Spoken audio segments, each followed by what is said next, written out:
big question you have to ask is, Manchester United can't keep repeating the mistakes they've made in the past. If they do decide that Erik Ten Hag is not the man to take them forward, number one, who is?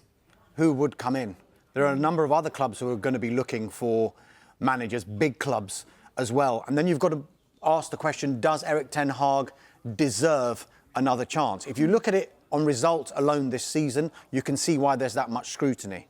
Now, in fairness to Erik Ten Hag, he hasn't used certain things that have happened this season as excuses. But just looking at it, the injuries have been I sat down with him. That was one of the first things he said. Injuries. They've been catastrophic. He's had a load of off-field issues he's had to deal with. Jadon Sancho, the Marcus Rashford a couple of times where he's not come to training.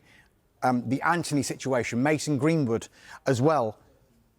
But then you've got to look at when I mentioned the injuries, I couldn't believe these stats. They've had, so far, they've played 30 games so far this season, 11 different centre-back pairings, 11, and 22 different back fours in 30 games. Gosh, that's a lot. You can't sustain a way that you'd want to play if you're going to have to juggle your pack as much as he's had to. Can I throw a little spanner in the works of what you're saying there? You can hit me over the head if you want to. Don't. Look at Liverpool. Look at the fact that at various points this season they've been without Trent, Konate and Robertson. I think the other day they had Conor Bradley from the academy, Daryl Kwanzaa from the academy, and Joe Gomez, right footer at left back. Yes, they did.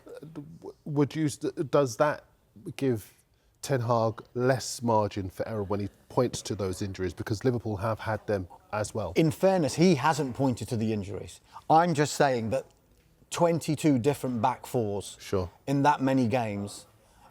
If you're coming into a club like Manchester United and he said, look, I want all of my age groups to be playing in the same way and I've got a certain style of play that I want to play. He's mentioned, it's clear how we want to play. Yes. It's not clear to people who are watching. And yes, is that down to the manager? Of course, the buck is always going to stop with the manager. But if he is trying to play a certain way and he's having to have 22 different back fours, because remember, modern football, we're going to play from the back. That's what he wants to do in an ideal scenario. He had a situation in the summer where, I've got my eye on this centre-back and this right-back. He couldn't get them. Now, then you have to point towards, is it just Erik Ten Hag or is it what's happening above Erik Ten Hag? And what's happened in the last 10 to 15 years since the Glazers took over, especially after Sir Alex Ferguson and David Gill left the club, they've been jumping from one managerial change to another. No manager resembles the philosophy of the previous manager. They're bringing in players that are suiting to one manager, and the next manager comes in, I don't like these players, we need to sort this out. And then the Glazers have then said, right, Ineos, you're coming in, you've got 25% minority ownership, but you're going to take over the entire football operations of this club. And if that is not an admission of we've got this completely wrong in the last 10 to 15 years, then what is? Yeah, absolutely. What are the papers saying? Well, the papers, very unusually, are scathing of Ten Hag. This is Riyadh Al-Samarrai, from SJ Sports Writer of the Year. Very authoritative, very, very detailed piece, this, and a really good read. And he's not going to die wondering, is he? He says that Ratcliffe has surely had enough. The inability to learn from mistakes will sink Ten Hag. Here's a stat for you in his piece. He says only 5 teams in the Premier League have conceded more goals after the 75th minute of matches than United's 14. 7 of the bottom 10 in the table have been sturdier on that final home stretch.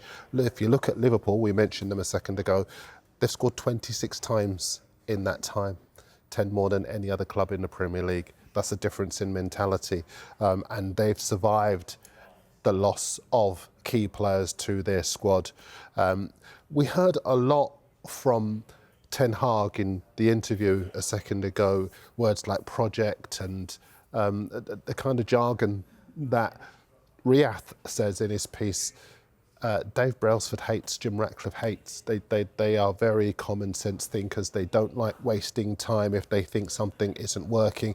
And he believes that they will have surely seen enough from what Ten Hag has presided over so far to make a decision going into next season. And that's a similar theme carried over in Martin Samuel's piece as well, very authoritative, as we know, Martin. And in the Sunday Times this morning, he talks about the fact that they've got to make a decision in relation to this summer.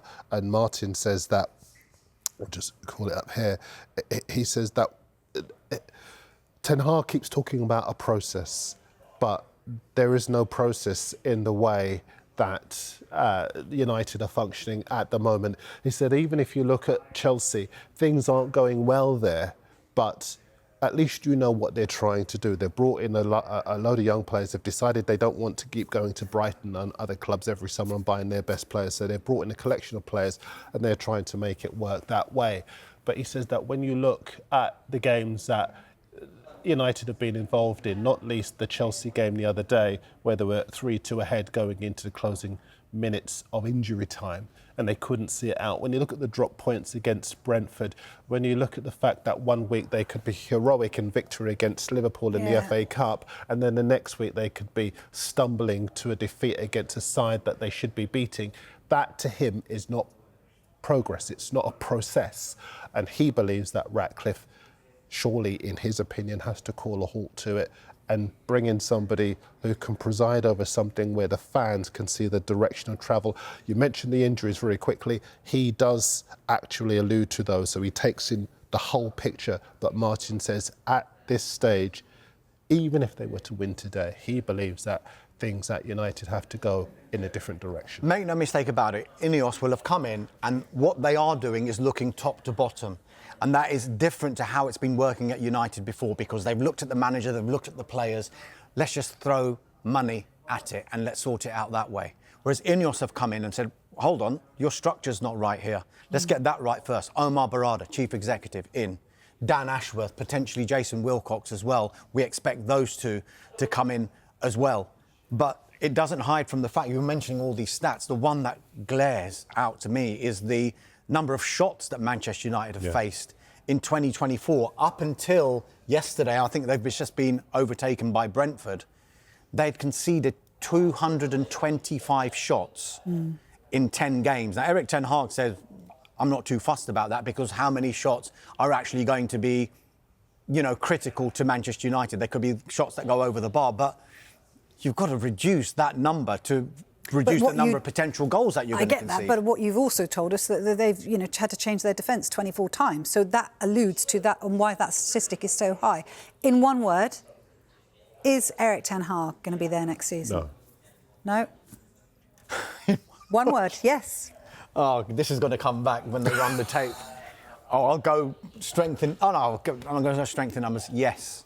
So you think yes and you think no? Strengthen numbers? Yeah, what numbers? I don't know. No, I'm just saying. Math's never a strong point. point. Play this tape again, and both of us have said it. That's a good point. So we take but now one of us is in trouble. In the mess.